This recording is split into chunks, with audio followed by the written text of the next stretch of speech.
فلا مضل له ومن يضلل فلن تجد له وليا مرشدا أشهد أن لا إله إلا الله وحده لا شريك له وأشهد أن محمدا عبده ورسوله يا أيها الذين آمنوا اتقوا الله حق تقاته ولا تموتن إلا وأنتم مسلمون يا أيها الناس اتقوا ربكم الذي خلقكم من نفس واحدة وخلق منها زوجها وبث منهما رجالا كثيرا ونساء واتقوا الله الذي تساءلون به والأرحام إن الله كان عليكم رقيبا أما بعد فإن أصدق الحديث كتاب الله وخير الهدي هدي محمد صلى الله عليه وسلم وشر الأمور محدثاتها وكل محدثة بدعة وكل بدعة ضلالة وكل ضلالة في النار. Tabi'an al-akhir azza wa iyyakum. Alhamdulillah, kembali kita panjatkan puji dan syukur kehadirat Allah Subhanahu wa taala. Pada malam ini kita dapat kembali melanjutkan kajian kita berkaitan dengan pembahasan muamalah, yang mana kita masih berada pada kaidah-kaidah yang bersifat umum berkaitan dengan muamalah. Tapi kita sudah menyelesaikan pembahasan salah satu kaidah di antara kaidah-kaidah umum yang berkaitan dengan pembahasan muamalah adalah al-ridha wa tayyibun nafs, yaitu ridha dan kerelaan hati. Kemudian juga al-wafa'u bil uqud, menepati janji ataupun akad-akad. Dan juga kaidah yang berikutnya adalah nahyu anil gharar, larangan Islam melarang daripada perbuatan gharar dalam muamalah. Dan juga kita sudah bahas kemarin tentang nahyu anil riba, larangan Islam berkaitan dengan riba, muamalah al-ribawiyah, dan kita sudah menjelaskan berkaitan dengan pembahasan-pembahasan tersebut. Dan sekarang kita masuk pada pembahasan yang baru, an-nahyu anil ide. Sekarang anil maisir. Lanjutkan.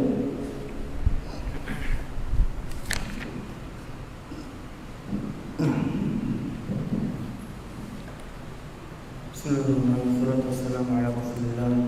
Qala al-mu'allif rahimahullah ta'ala fi kitabih wa nafa'ana bi ulumihi fi dunya wal akhirah. Al-khamis an-nahyu 'anil maisir wal qimar.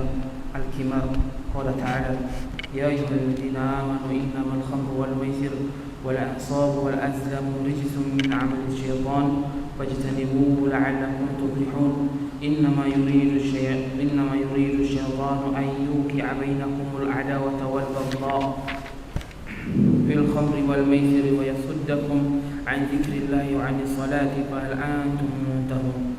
في سورة المائدة. وقوله صلى الله عليه وسلم من قال لصاحبه تعالى أكامرك فليتصدق. والكمار في الاصطلاح لعب على مال ليأخذه الغالب من المغلوب كائنا من كان. وبعبارة أخرى تعليق الملك أو الاستحقاق بالخطر، وهو الأخص من الغرر، فكل ميسر غرر وليس كل غرر ميسرا. فهناك عقود كثيرة فيها غرر لا يصح أن يقال عنها إنها كمار. وقد معنى الإسلام كل معاملة يدخلها الميسر كالمسابقة التي تتضمن الكمار، ويكون المسابق متسابق فيها مترددا بين الغنم والغرم بأن يقدم كل واحد من المتسابقين عوضا معلوما، فمن سبق أخذ الجميع وخسر المسبوق ما دفعه. Baik, sekarang kita masuk pada kaidah kelima, kaidah umum yang kelima, yang mana kaidah ini atau kaidah yang kelima ini juga berkaitan dengan hal-hal yang akan merusak suatu akad apabila dia ada di dalam suatu akad tersebut, yaitu an-nahyu 'anil maisir wal qimar, larangan syariat, larangan Allah Subhanahu wa taala, Nabi sallallahu alaihi wasallam daripada semua jenis muamalah yang mengandung unsur perjudian. Dalilnya adalah firman Allah Subhanahu wa taala. Allah Subhanahu wa taala berfirman, ya ayyuhalladzina amanu innamal khamru wal maisiru wal ansabu wal azlamu rijsun min 'amali syaitan. Wahai orang-orang yang beriman, sesungguhnya al-khamr, yaitu khamr, minuman keras, wal maisir, perjudian, wal ansar, dan apa itu ansar? Ini sedekah untuk patung-patung, ya, sesajen kalau kita bisa katakan seperti itu. Ya, sesajen, wal azlam, dan juga mengundi nasib dengan anak panah adalah rijis min amali syaitan, merupakan perbuatan daripada syaitan. Fajtanibuhu la'allakum tuflihun, maka jauhilah perkara-perkara tersebut agar supaya kalian mendapatkan keberuntungan. Kemudian kata Allah Subhanahu wa taala, innama yuridu syaitanu an yuqi'a bainakumul adawah, sesungguhnya syaitan itu menginginkan untuk membuat kalian itu saling bermusuhan dan saling bertengkar fil khamri wal maisir, dalam khamar dan juga perjudian, wa yasuddakum an dzikrillahi wa 'anis shalah, dan mencegah kalian atau menghalangi kalian dari mengingat Allah Subhanahu wa taala dan juga daripada mengerjakan salat. Fahal antum muntahun, maka mengapa kalian tidak berhenti? Dan juga Nabi sallallahu alaihi wasallam menyebutkan di dalam hadisnya, ya, berkaitan larangan syariat daripada muamalah-muamalah yang mengandung unsur perjudian. Man qala li sahibihi ta'ala uqadirka falyatasaddaq, siapa saja yang berkata kepada temannya, kemarilah saya berjudi denganmu, maka kata Nabi, hendaklah dia bersedekah. Dan ini hadis yang diriwayatkan oleh Imam Bukhari, dan hadis ini adalah hadis yang sahih.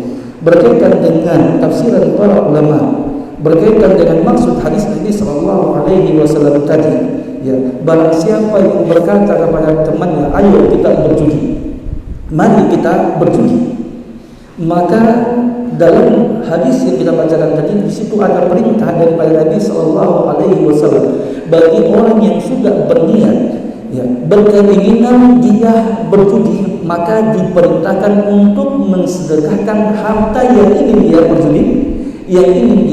perjudikan. Baik. Situ ada perintah daripada Nabi SAW untuk apa? Mensedekahkan harta yang dia perjudikan. Dan berkaitan dengan perintah tadi, apakah perintahnya dia di situ adalah apa? Lil wujub atau al-nadab? Ya, apakah dia perintah untuk perintah yang bermakna wajib ataukah perintah yang bermakna sunnah? Maka di sini terjadi khilaf di antara para ulama. Ada di antara ulama, khususnya ulama-ulama Maliki, yang mengatakan bahwasanya perintah di situ hukumnya adalah lil wujub, hukumnya wajib. Jadi wajib orang yang berkeinginan untuk berjudi untuk mensedekahkan harta yang dia judikan, dan itu dianggap sebagai apa? Sebagai kafarah daripada niat ataupun perbuatan apa, dari sesuatu yang akan dia niatkan tadi. Tapi sebagian ulama yang lainnya ada yang mengatakan bahwasanya perintah di situ adalah hukumnya sunnah, bukan lil wujub. Ya, perintah di situ hukumnya lin nadab, untuk mandub. Ya, di antara mereka berjalan dikatakan apa? Karena judi memang suatu adalah perbuatan bermaksiat, salah satu bentuk maksiat kepada Allah Subhanahu wa taala. Akan tetapi, ya, dan yang menjadi dalil buat mereka yang memalingkan daripada makna wajib kepada makna sunnah, bahwasanya dalam dosa-dosa yang lain, ketika seseorang berniat untuk melakukannya, maka tidak diperintahkan untuk bersedekah, maka dikiaskanlah begitu juga dengan niat judi tadi. Ya, Allah malah bisa bagaimana Allah Subhanahu wa taala berkaitan dengan masalah ini, yang jelasnya di situ ya, perintah daripada Nabi Sallallahu Alaihi Wasallam untuk mensedekahkan apa daripada uang yang akan dijudikan tadi. Dan ini tahdzir daripada Nabi Sallallahu Alaihi Wasallam, peringatan daripada Nabi Sallallahu Alaihi Wasallam daripada perbuatan yang mengandung unsur perjudian. Kemudian Mu'allif rahimahullah ta'ala berkata, wal qimar fil istilahi, dan judi secara istilah fikih adalah la'ibun ala malin atau la'ibun ala malin, dia adalah permainan ya, terhadap harta, transaksi yang bentuknya berupa permainan terhadap harta. Kenapa dilakukan permainan tersebut? liya'khudhul ghalibu minal maghlubi kainan man kana, agar supaya orang yang menang ya dapat mengambil harta tersebut daripada orang yang dikalahkan, minal maghlub, daripada orang yang dikalahkan, kainan man kana, siapapun dia. Itulah dia judi. Wa bi ibaratin ukhra, kemudian mu'allif mengatakan dengan ta'bir yang lain, ungkapan yang lain, judi itu adalah ta'liqul mulki al-istihqaqi bil khatari. Dia adalah mengikat suatu kepemilikan, atau mengikat suatu hak-hak. Dengan apa? Dengan resiko. Ya, maksudnya antum berhak untuk mendapatkan ini apabila antum apa? Menang. Menang, rugi dan menang itu semuanya adalah resiko. Itu dia adalah judi. Kemudian dia mengatakan judi wa huwa khassu minal gharib. Judi itu lebih khusus daripada gharib. Setiap judi pasti gharib. Ya. Kalau yang lebih khusus berarti maka dia mencakup pada yang umum. Setiap judi sudah pasti gharib, benar? Ya, benar. Karena ketika antum berjudi di situ ada gharib, ketidakpastian dapat atau tidaknya. Akan tetapi tidak semua gharib adalah judi. Dan tidak semua gharib adalah judi. Karena gharib yang dia itu judi adalah ada syarat-syarat tertentu, yaitu satu, apa itu? Bukan cuma dari situ, ada dua orang yang saling bertarung. Kemudian ada harta yang dipertaruhkan. Baik, antum perhatikan. Maka kemudian beliau mengatakan, "Fahunaka uqudun katsiratun fiha ghararun la yasihu an yuqala anha innahu qimarun." Di sana banyak akad-akad yang di dalamnya ada gharar tapi tidak layak dikatakan dia sebagai apa? Sebagai judi. Betul? Baik. Bisa dikatakan benar enggak? Contohnya adalah apa? Contohnya adalah jual beli yang mengandung gharar, dikatakan judi enggak secara istilah? Tidak. Betul kan? Walaupun di situ ada resiko. Benar? Ya, seperti jual beli apa yang kita katakan habalan, ya. Kemudian juga apa? Bai'ul hasad dan juga baik jual beli yang lainnya. Kemudian beliau mengatakan wa qad mana'a al-Islam kullu mu'amalatin yadkhuluha al-maisir. Dan Islam telah melarang semua jenis muamalah yang mengandung unsur perjudian. Perhatikan ya, Pak. Jadi salah satu yang merusak akad muamalah ataupun muamalah seseorang akan jual beli ataupun akad-akad yang lainnya itu ketika dia mengandung unsur perjudian. Udah selesai. Saya bisa balik. Dan sekarang bentuk-bentuk unsur perjudian yang ada pada masa sekarang itu sangat banyak ya, macamnya. Sekarang bisa antum kalau dulu ya, sekarang kayaknya masih ada. Dulu kalau saya ingat itu kita masih kecil ada papan ya, kemudian di situ ada hadiah-hadiah ya, ada mobil-mobilan, ada minuman, kaleng, kemudian ada macam-macam jenis hadiah. Dan di situ dikasihkan nomor hadiah tersebut. Kemudian orang itu beli, ya di bawahnya situ ada macam-macam permen kecil ya seperti merica. Terus di dalam itu ada kertas seperti gambar wayang. Di dalam itu ada hadiah. Tapi kalau kita beli, kita tarik, dapat nomornya, maka dapat juga dapat juga hadiahnya. Kalau tidak, maka tidak dapat. Itu salah satu bentuk perjudian yang terjadi pada zaman sekarang.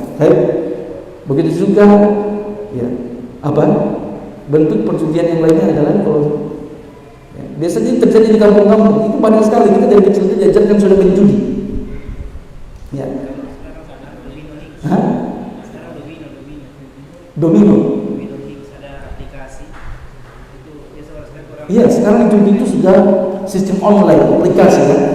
Ya, dulu kalau kita itu apa? Main kelereng, kemudian main wayang. Dulu ada beli wayang terus main wayang. Itu semua ternyata kita baru kita sadari sekarang. Dari kecil kita sudah diajarkan cara main judi dan akad-akad perjudian. Dan ini paling banyak dilakukan. Ya. Maka tentunya semua jenis muamalah yang mengandung unsur perjudian maka dia diharamkan di dalam syariat Islam. Kemudian beliau mengatakan, ya, contohnya kalau musabaqatil lati tatadammanul qimar, ya, tatadammanul qimar. Contohnya adalah perlombaan-perlombaan yang mengandung unsur perjudian. Antum melakukan lomba-lomba, di situ apa? Antum taruhan uang ataupun taruhan apa? Harta. Maka di situ adalah perlombaan yang mengandung unsur perjudian, diharamkan oleh Islam. Antum lomba lari. Masing-masing daripada dua pihak yang melakukan perlombaan ini itu memberikan uang, mengedepankan uang dengan membuat perjanjian siapa yang menang akan mengambil uang yang telah dikumpulkan yang dikedepankan tadi. Maka itu adalah perlombaan yang mengandung unsur judi, perlombaan yang mengandung unsur perjudian, maka diharamkan, tidak boleh untuk melakukan perlombaan tadi. Ada perlombaan yang tidak mengandung unsur perjudian, maka itu dibolehkan. Contohnya antum lomba lari, ya, antum melakukan lomba lari. Salah satu bentuk musabaqah perlombaan yang dibolehkan itu adalah antum melakukan lomba lari, tapi yang menanggung hadiahnya itu salah satu pihak daripada yang melakukan perlombaan, bukan daripada dua belah pihak, satu pihak. Misalkan anak dengan antum, ya, saya bilang sama Intan, tapi ada uang 100.000 saya, ada uang saya 100.000, kemudian apa? Saya ini, ayo kita lomba lari. Siapa yang menang maka mengambil uang ini. Maka kemudian setelah itu kita lakukan perlombaan lari. Ternyata Yuda yang menang. Dia mengambil hadiah dari saya tadi. Maka itu, nah, dia juga perlombaan, ya, musabaqah, tetapi tidak mengandung unsur perjudian. Kenapa dibolehkan lomba seperti itu? Karena apa itu judi? Kita harus paham apa itu judi. Ya, judi itu bukan karena ada hadiah. Judi itu adalah apa? Daripada dua belah pihak, ya, itu mengedepankan harta, itulah judi. Ada dua belah pihak, satu pihak mengedepankan hartanya, satu pihak yang lain juga mengedepankan hartanya. Jadi, ya, siapa yang menang dia akan mengambil daripada harta tadi. Tapi kalau dia cuma satu pihak saja, maka di situ tidak ada apa? Tidak ada unsur perjudiannya. Mana judinya di situ? Dan itu hadiahnya, ya hadiah. Ya. Dan hadiah itu tidak mesti semua hadiah itu adalah judi. Hadiah yang judi kalau dari dua belah pihak yang melakukan perlombaan. Kemudian juga salah satu bentuk perlombaan yang dibolehkan itu adalah apa?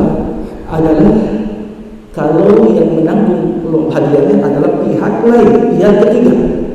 Ya, bukan daripada orang yang melakukan perlombaan, tapi pihak ketiga.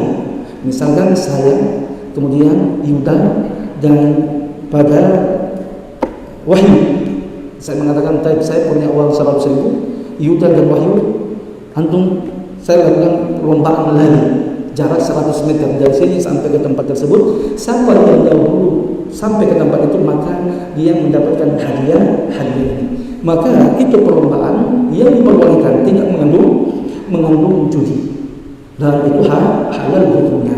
Tapi Allah Subhanahu wa taala, ya, karena kaidah inilah yang kelima yang baru kita sebutkan ini, bahwasanya Islam melarang daripada semua jenis muamalah yang mengandung unsur judi, maka di sini banyak masalah-masalah kontemporer yang yang pokok pembahasannya dulu permasalahan itu dibangun daripada kaidah yang baru kita sebutkan tadi. Baik, contohnya Ustaz, bagaimana hukumnya kalau kita mengikuti perlombaan yang disyaratkan dulu itu untuk bisa masuk ke dalam itu harus beli barang. Baik, hukumnya gimana? Boleh ataukah tidak? Kan biasanya begitu kan? Antum kan kan biasanya antum beli barang. Kemudian di situ nanti akan dilakukan perlombaan undian, benar? Ada undian, bukan perlombaan, undian ya. Akan juga ada perlombaan. Kan sekarang perlu saya ceritakan itu ada orang ya yang membuat perlombaan, tapi syarat untuk bisa mengikuti perlombaan tersebut harus membeli barang untuk bisa menjadi anggota ataupun undian. Ya, syarat bisa mengikuti undian tadi antum harus membeli barang ataupun contoh-contoh kasus yang lainnya, khususnya dalam dunia marketing. Hukumnya boleh ataukah tidak, ikhwan yang Allah Subhanahu wa taala? Maka hampir semua pembahasan itu kembali kepada kaidah ini, yaitu tentang unsur judi. Apakah dia dikategorikan mengandung unsur judi ataukah tidak? Dan bukan di sini tempat untuk kita membahasnya. Anda cuma memberikan isyarat kepada antum semuanya. Tapi paham sampai sini? Kemudian kaidah yang keenam, kaidah umum yang keenam yang Islam datang dengannya, yaitu man'udz zulmi wa wujubul adli. Dan itu adalah Allah Subhanahu wa taala.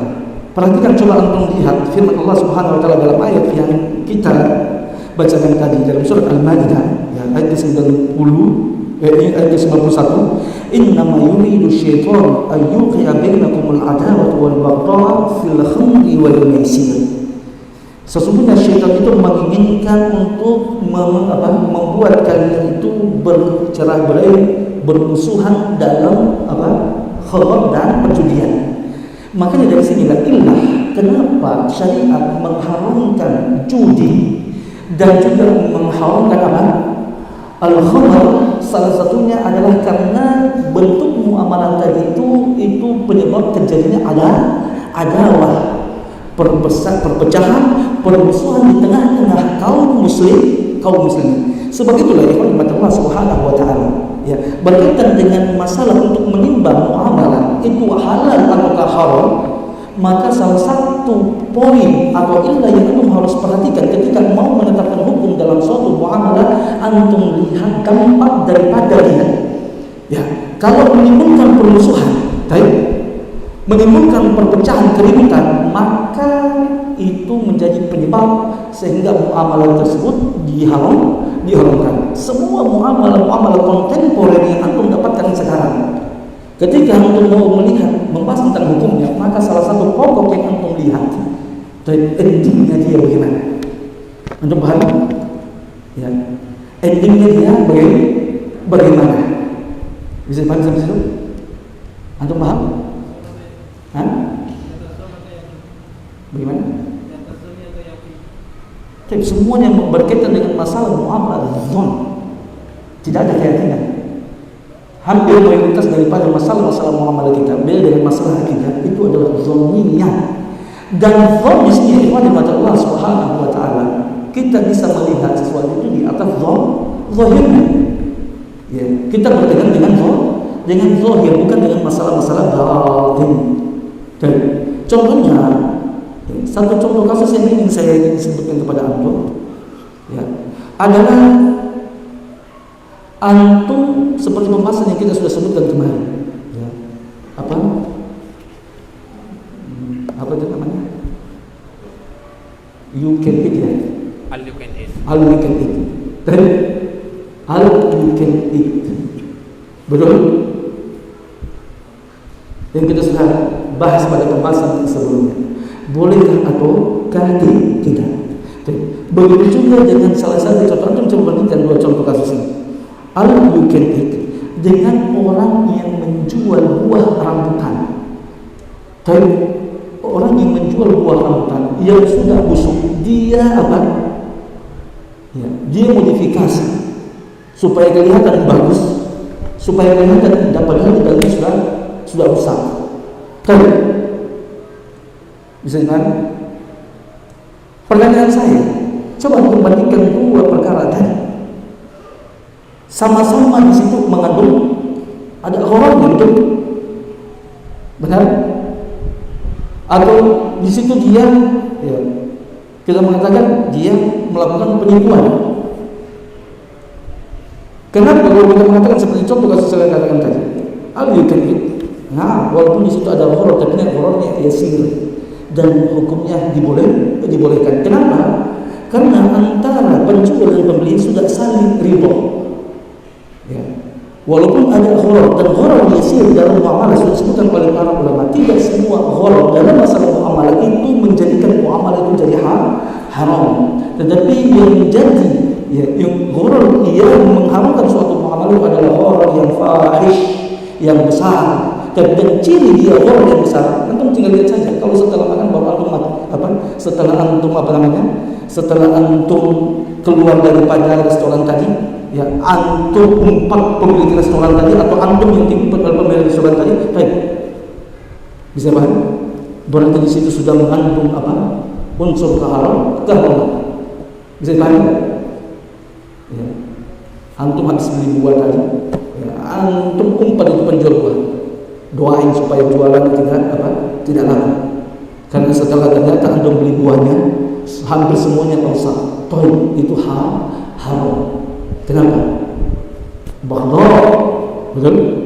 Makanya itu salah satu illah yang menjadi muamalah menjadi rusak. Ketika terjadi akan menimbulkan perselisihan, permusuhan ataupun keributan di tengah kaum muslimin. Kemudian beliau mengatakan, sudah sampai sini ya? Sudah paham sampai situ? Mantap lagi. Ya. Dan Allah Subhanahu wa taala berfirman, "Laqad arsalna rusulana bil bayyinati wa anzalna ma'ahumul kitaba wal mizana liyaquma an-nasu bil qist." Dan sesungguhnya telah kami utus para rasul-rasul kami dengan al-bayyinat, dengan penjelasan-penjelasan, dan kami turunkan bersama mereka kitab-kitab dan juga mizan-mizan, timbangan-timbangan, supaya manusia itu supaya manusia itu menimbang dengan adil. Kemudian juga Allah Subhanahu wa taala berfirman, "Ya ayyuhalladzina amanu kunu qawwamina lillahi syuhada'a bil qist." Wahai orang-orang yang beriman, kunu qawwamina lillah. Jadilah kalian penegak keadilan untuk Allah Subhanahu wa taala, syuhada'a bil qist, memberi persaksian, memberikan persaksian dengan adil. Dan wala yajrimannakum syana'anu qaumin 'ala an la ta'dilu. Janganlah kebencian kalian kepada suatu kaum membuat kalian tidak bersikap adil. Maka i'dilu huwa aqrabu littaqwa. Bersikap adillah, karena itu yang lebih mendekatkan pada ketakwaan. Tapi perhatikan ikhwan dibaca Allah Subhanahu wa taala. Ayat yang baru kita bacakan tadi ini, ya, ini mencakup semua bentuk keadilan. Bukan cuma dalam masalah muamalah, dalam segala hal kehidupan, sendi kehidupan. Ya, kemudian Allah Subhanahu wa taala, Allah menyebutkan dalam Al-Qur'an, inni haramtu dzulma 'ala nafsi wa ja'altuhu bainakum muharraman fala tadhalamu. Keadilan itu lawan daripada kezaliman. Orang yang sudah tidak adil sudah pasti dia zalim. Ya, orang yang tidak adil tidak mungkin dia berada di pihak mana? Pasti dia sudah berada di pihak yang zalim. Ya, oleh karena itu, dan Allah berpesan, janganlah kebencian kalian pada suatu kaum membuat kalian tidak berlaku adil. Tapi apa yang Allah Subhanahu wa taala, coba antum kita lihat, kalau kita membaca sirah perjalanan Nabi sallallahu alaihi wasallam, maka kita akan mendapatkan praktek tentang ayat ini. Dari siapa? Dari Nabi sallallahu alaihi wasallam. Nabi sallallahu alaihi wasallam adalah manusia yang betul-betul menegakkan keadilan, dan para ulama menyebutkan siapapun yang menegakkan keadilan tersebut, maka Allah akan mendatangkan kemakmuran pada orang tadi, walaupun dia orang yang tidak beriman kepada Allah Subhanahu wa taala. Karena dengan keadilan itu, ikhwan, tegaknya langit dan bumi, dan syahadat la ilaha illallah itu dibangun di atas apa? Keadilan. Benar? Syahadat la ilaha illallah dibangun di atas keadilan. Jadi apa bentuknya? Bukankah syahadat la ilaha illallah itu untuk menempatkan mengajak kita untuk menempatkan sesuatu pada tempatnya. Orang yang melakukan kesyirikan itu sudah tidak adil. Ya. Orang yang tidak beriman kepada Allah tidak adil. Jadi keadilan itu disitulah apa? Tegaknya sesuatu. Dan syahadat la ilaha illallah dibangun di atas keadilan untuk menegakkan keadilan. Bagaimana kita mau memberikan ibadah kepada selain Allah, sementara Allah yang memberikan kehidupan kepada kita, Allah yang memberikan rezeki kepada kita, maka ini tidak adil. Allah yang memberikan semua fasilitas kepada kita, kemudian kita berikan ibadah kita kepada selain Allah Subhanahu wa taala, ini tidak adil. Dan makanya Allah Subhanahu wa taala meminta kita untuk berlaku adil, dan sangat sedikit orang yang dapat bersikap seperti ikhwan yang Allah Subhanahu wa taala. Ya, ingat, ini ayat ini jadikan acuan dalam kehidupan antum. Ya, ayat ini jadikan acuan dalam kehidupan antum, terutama lagi ketika antum ya sudah diamanahkan ilmu oleh Allah Subhanahu wa taala. Ya, sudah dititipkan ilmu oleh Allah Subhanahu wa taala. Keadaan antum kelak tidaklah sama keadaan antum yang sebelumnya.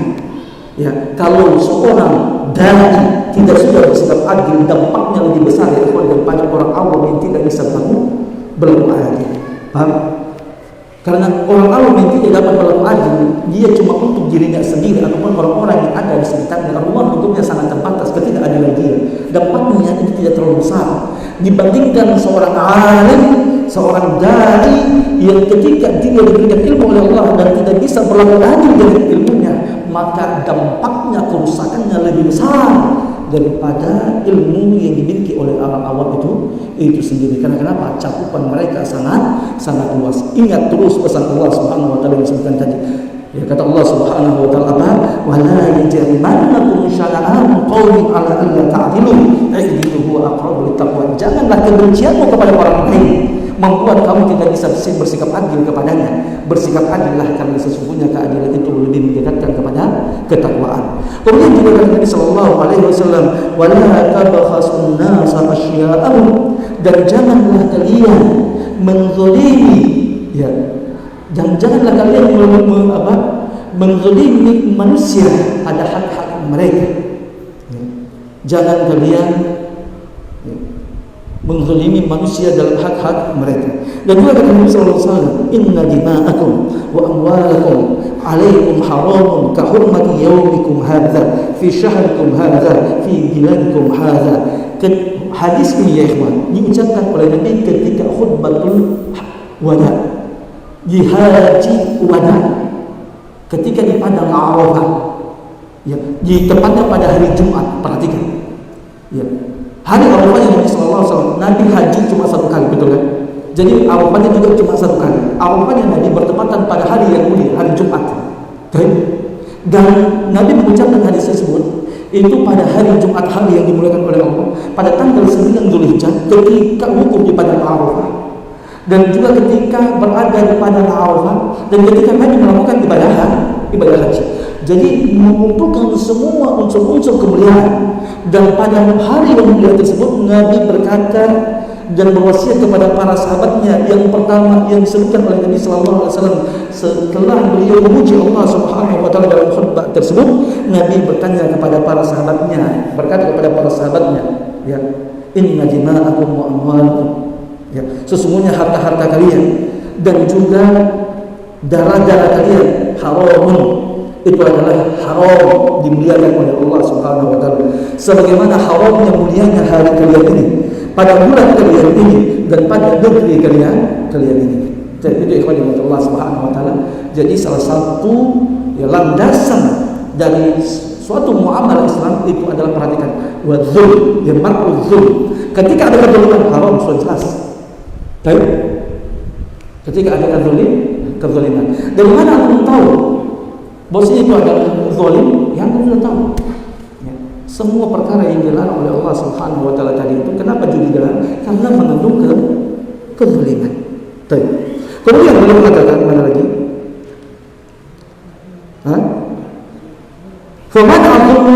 فمنع الظلم ووجوب العدل أصل عام يجب مراعاته في جميع المعاملات المالية من بيوع وإجارة ومشاركة ووكالة وهبات وغير ذلك.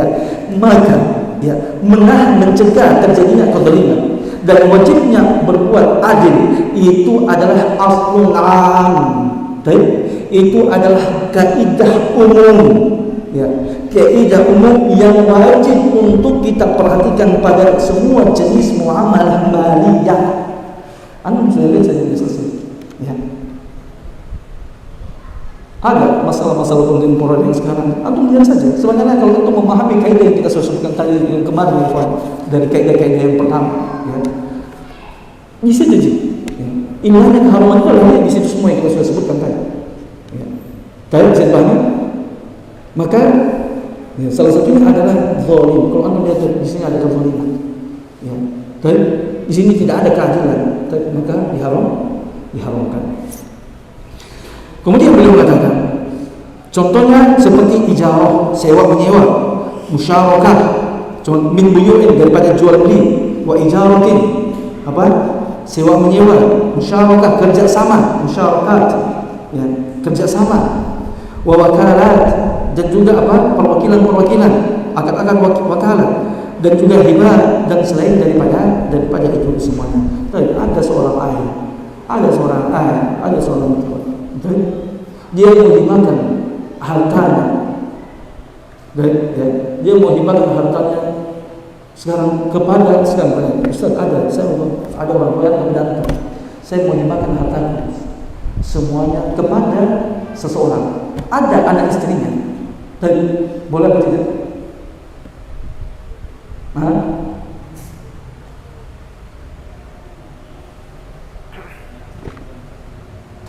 Hanya istrinya lebih berhak ya kawan. Jadi perhatikan. Jadi pertanyaan nanti, ya, semua pertanyaan, antum melihat kembali dalam kita. Ini contoh kasus yang anda saja sebutkan. Jadi ini yang antum perhatikan. Di sini ada kezaliman. Makanya Nabi SAW melarang untuk memberikan wasiat melebihi daripada sepertiga harta. Ketika ada sahabat yang mau sedekahkan hartanya, dimakan hartanya, gitu kan? Mau hibahkan seluruhnya, Nabi tolak. Kemudian mau hibahkan seperduanya, Nabi tolak, jangan. Kemudian apa? Kalau begitu turun lagi, sepertiganya, Nabi mengatakan 3/4, tapi sepertiga itu banyak, kata Nabi SAW. Kenapa Nabi menarik? Karena ya ikhwan, walaupun itu adalah harta dia, tapi dia ini punya tanggung, punya anak, punya istri. Kalau dia hartakan semua, sedekahkan semua hartanya kepada siapa? Kepada orang. Maka bagaimana dengan anak-anaknya? Berikan juga hak-hak daripada anak istrinya. Makanya tidak boleh untuk apa? Menghibahkan harta kepada orang lain lebih daripada seperti wasiat di sini, ya. Mewasiatkan harta lebih daripada sepertiga. Kemudian beliau mengatakan mana? Fal Islam naha an bai'il musarrati lima fihi min al-zulm. Islam melarang daripada jual beli al-musarra. Jual beli musarra ikhwan, itu adalah jual beli hewan. Kambing, onta, ya. Itu biasanya kambing, ya. Yang dia itu tidak pernah diperah susunya, dibiarkan saja. Kan orang Arab pada masa dahulu, salah satu sumber makanan mereka itu adalah susu kambing. Ya, itu jadi sumber makanan mereka. Jadi kambing itu sangat berharga pada masa dahulu. Ya. Jadi antum jangan gambarkan dengan keadaan kita sekarang. Ya. Susu kambing kebiasaannya orang-orang Arab pada masa dahulu, pasti itu kambingnya diperah susunya untuk makanan mereka dan sumber vitamin buat mereka. Begitu juga dengan hewan yang lain, onta, kalau mereka punya onta. Ternyata ada salah satu strategi penjualan kambing pada masa dahulu yang sering dilakukan oleh orang-orang jahiliyah. Yaitu apa? Ketika mereka akan mau menjual hewan ternak mereka tadi, mereka tidak mau memerah susunya. Ya, mereka biarkan. Seharusnya mereka itu biasanya ambil, ya, karena sumber makanan. Dan apa? Mereka biarkan supaya kelihatan gemuk, supaya kelihatan gemuk. Kalau kelihatannya gemuk, maka harganya naik. Kalau mereka perah nanti ambil terus susunya, kelihatannya kurus, harganya nanti turun. Dan zaman sekarang ini lebih parah daripada itu, masih menunjukkan orang-orang dan jadi ya ikhwan, kerusakan muamalah pada masa sekarang ini itu lebih parah daripada muamalah yang ada pada masa dahulu. Ya, lebih zalim dan lebih kejam. Karena kenapa? Kalau dulu susunya yang dibiarkan tidak diambil supaya kelihatan gemuk, tapi masih ada manfaatnya. Masih ada manfaatnya. Nanti mereka susunya itu masih bisa orang ambil perah untuk dikonsumsi bagi yang memberikan. Kalau zaman sekarang sebelum menjual hewan ternaknya, mereka kasih minum apa? Kadang disuntik gemuk, ya, padahal tidak ada isinya semua. Ya, kadang dikasih minum air susu, air dikasihkan makanan, pokoknya cuma untuk pembengkakan saja, isinya tidak ada dagingnya, cuma lemak ataupun air. Dan setelah disembelih hilang semuanya. Setelah hilang napasnya, hilang darahnya, keluar darahnya, udah hilang juga tubuhnya. Ya, ini bentuk-bentuk lebih kejam zaman sekarang daripada zaman-zaman dahulu. Begitu juga bentuk riba yang saya sebutkan. Kalau zaman dahulu riba jahiliyah itu terjadi ketika antum nanti dibuat akad tambahan ketika antum tidak mampu bayar. Antum pinjam 1 juta, ya kembali nanti 1 juta juga. Tiba waktu pembayaran, anak datang tagih, antum punya uang, antum tidak bisa bayar. Baru saat itulah saya memberikan bunga. Antum tidak bisa bayar sekarang, antum kalau begitu tambahkan juga uangnya. Zaman sekarang antum belum saja lakukan sudah dirintah. Memang jahiliyah yang kita sekarang lakukan. Semua jahiliyah yang ada pada masa dahulu sudah lebih parah jahiliyah yang kita zaman sekarang. Kalau antum tidak belajar bagaimana antum mau menjelaskan jahiliyah yang tersebut, antum pergi kemana-mana, ya saya ingatkan kepada antum semuanya, ya, kepada kita semuanya. Jadilah orang yang lebih bermanfaat ke depannya. Saya senang pernah baca statusnya dia. Mudah-mudahan antum sadar dengan status itu. Buat kita semuanya. Apa statusnya antum? Ucapannya B.J. Habibie rahimahullah ta'ala. Betul? Apa ucapannya itu? Buat kita semuanya, Pak. Siapa yang B.J. Habibie? Coba ambilkan, coba orang baca. Bagus sekali, sesuka sekali kata-kata. Antum carikan sekarang, carikan itu kata-kata. Anda tidak berhenti kalau tidak dapatkan. Tapi antum tahu siapa B.J. Habibie? Manusia tercerdas di Indonesia yang belum ada untuk saat ini, ya, yang menyamai daripada kecerdasannya beliau. Orang yang cerdas. Coba antum datangkan itu. Anda baca kemarin satu-satu, masya Allah, enak, langsung tersentuh hati Anda setelah mendapatkan baca statusnya Yogi kemarin. Sebelum mudah-mudahan antum semua baca. Apa ini?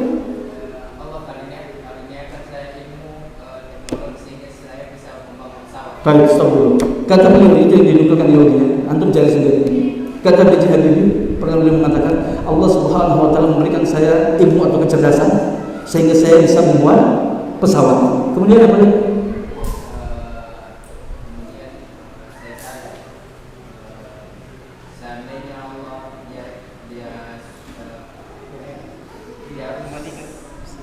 Antum baca, cari. Antum ada nggak berhenti kalau tidak mendapat? Cari sekarang.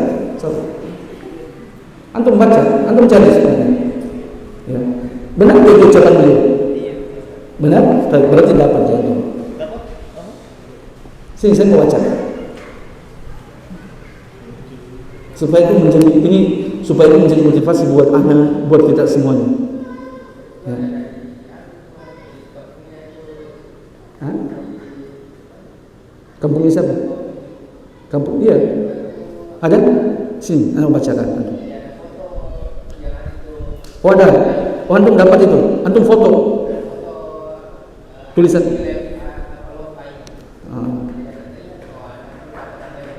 Coba lihat, masih. Itu HP kecilnya antum saja. Sini antum baca.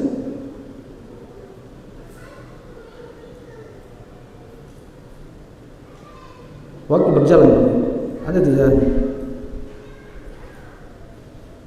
Antum dia dapat?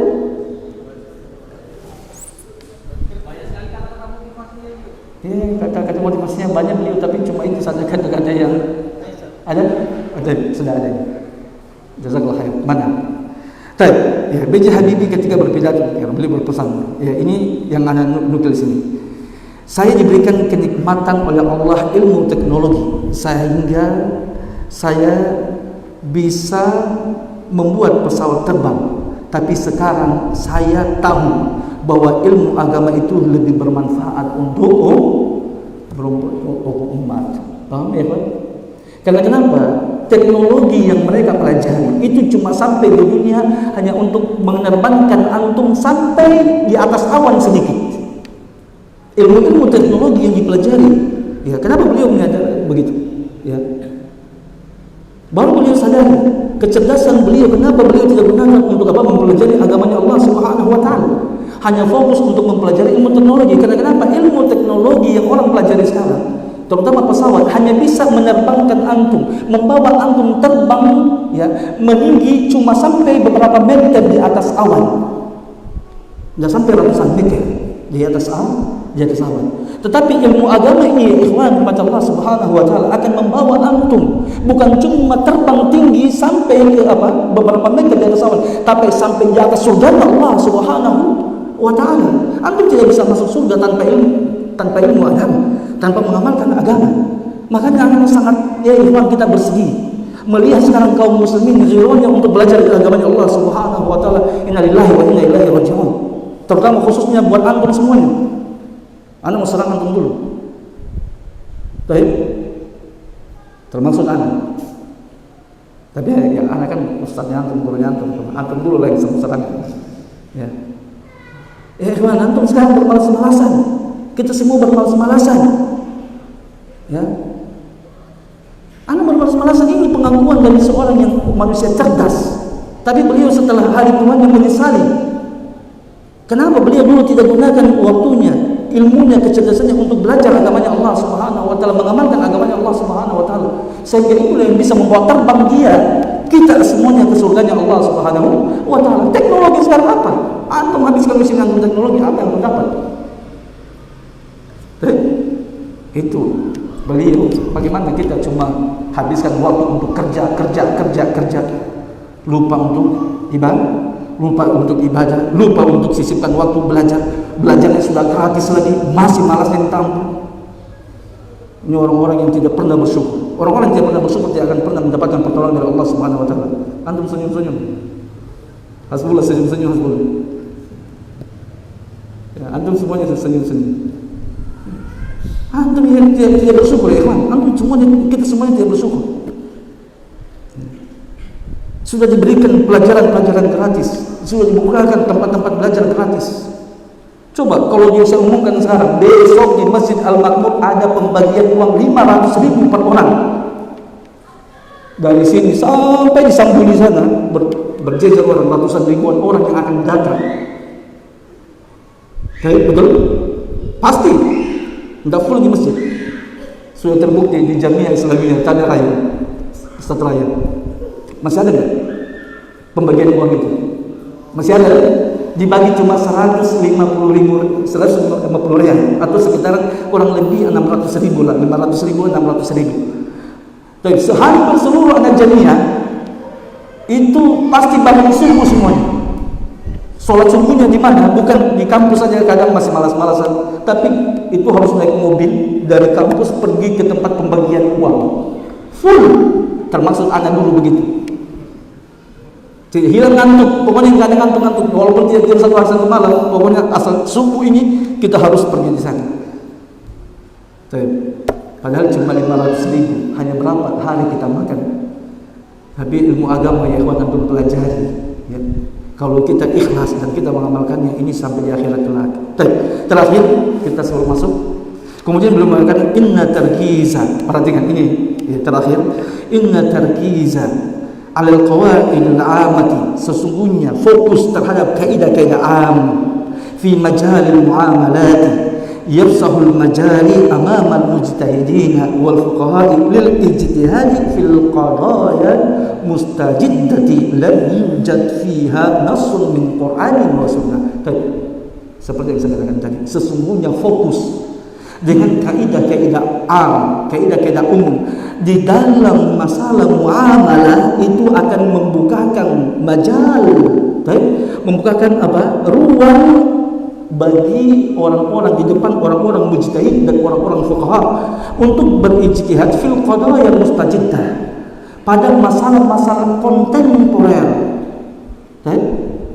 allati lam yujad, yang tidak didapatkan di dalamnya nas dalil Al-Quran ataupun sunnah. Perhatikan ini sekali lagi ya. Jadi ketika antum mau membahas masalah muamalah, mau memberikan hukum terhadap suatu hukum yang baru, maka antum salah satu poinnya adalah antum kembali kepada kaidah-kaidah umum yang telah kita sebutkan tadi, atau yang kemarin-kemarin dari kaidah yang pertama sampai yang keenam.